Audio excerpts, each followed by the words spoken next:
kailangan ilabas ninyo ang mga payag at kontra ninyo. Hindi po pwede yung text, pa-text na lang tayo, galit tayo, pag-iyak-iyak. Hindi pwede yung social media ginagamit natin.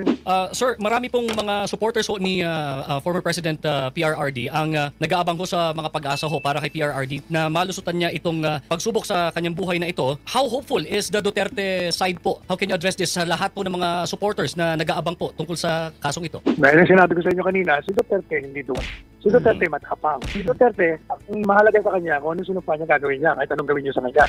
Kaya hindi relevant para sa kanya yun. What is relevant is what the people will do given the illegality of the arrest and the kidnapping of their idol. Yun ang tanong dyan. Anong gagawin yung mga Pilipino? Kayo nagluklok sa pamahalaan na dapat bigyan kayo ng proteksyon at interest. Pero sa halip, ay nilalabas ang saligang batas. So, dapat ang tanong ninyo, anong gagawin ng sambayanan? Ako, may sagot ako doon. Ano po, sir? Ang sagot ko doon, anong gagawin natin? Ako, lumabas kayo sa kalsada. Lahat kayo lumabas sa kalsada mag-organisa. Pero kailangan mapayapa ang inyong paglabas. Kailangan ilabas ninyo ang mga payag at kontra ninyo.